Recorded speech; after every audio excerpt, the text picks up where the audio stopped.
My name is Scott Copes and I'm 11 and I like to play football and I like science. I got out of the shower and then I was going to my room and heard wind from my window. I was like kind of pushing on it and then it cracked and it cut me. We kind of heard it crash, but we didn't pay a whole lot of attention to it because it was Scott and he's loud and rambunctious. And then we heard him holler, and then he stumbles out of his room, and I could see he was bleeding really, really bad. I could see it squirting on the walls. I run out of my room, I see my dad grab up my brother, and he's bleeding all over the place. Dad's yelling for towels. Haley ends up calling 911, and then I grab the phone from her, tell them what happened. We needed paramedics here. My brother's bleeding out. Then all of a sudden he started shaking real bad and started vomiting, and it seemed like the life was draining out of him. I just knew right then we were gonna lose him. When the paramedics arrived there, they put me on a stroller and quickly took me to Shannon. Whenever a pediatric patient comes into the ER, especially as a trauma, the emotions are tense. And I just remember all the nurses were just so honed in on what we needed to do for him at that time. I think he was in the ER a total of like 10, 15 minutes at max, and that's really quick for a patient, especially pediatric. And so he was getting the best care possible in the most timely manner. When I walked into the emergency center, I saw really this lifeless little boy who had a tremendous injury to his left axilla. And so the main focus of that injury was to stop the bleeding, but then also reestablish blood flow to the arm. But I'll never forget when we finished the operation, we used a Doppler to listen to the blood flow at the wrist, and to hear the pulse stop flow again was very encouraging. I was sitting in the waiting room waiting for Dr. Jestro to come out and let me know if I still had my son or not.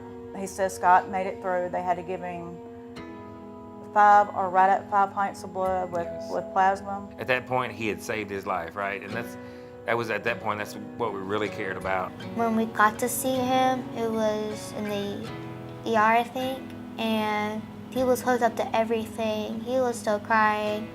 I had like 3 surgeries, I think, and then the final surgery, Dr. West made me a new artery from the vein from my leg. He still has a little problem with the use of his hand.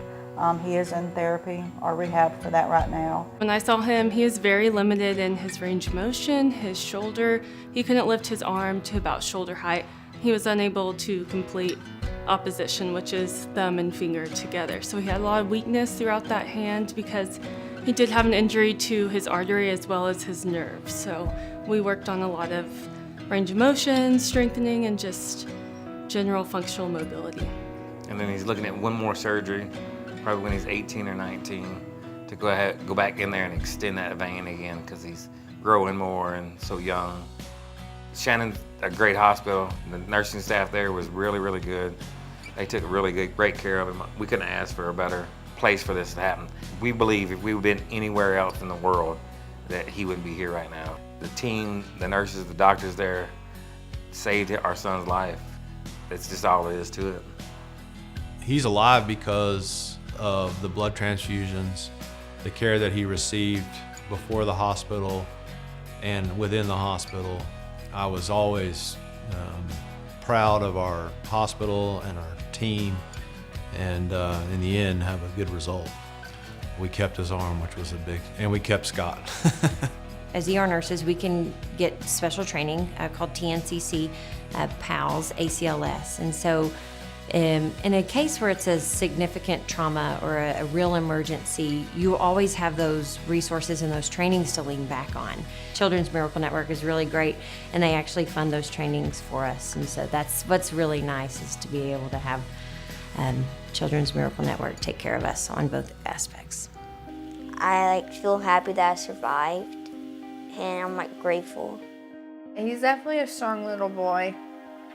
I know if I went through something like that, I wouldn't be able to remain the same, but not him. He's like nothing ever happened. He just has the scar and that's about it. I think Scott's a miracle because the type of injury he had, how it was repaired, and then the story behind it all. And now he's just got normal function and he's back to normal. He's going to do well in life. He's a stoic kid and stoic boy, and it takes a lot to go through that, and I think he's done exceptionally well. Please help the Children's Miracle Network and help a miracle like me.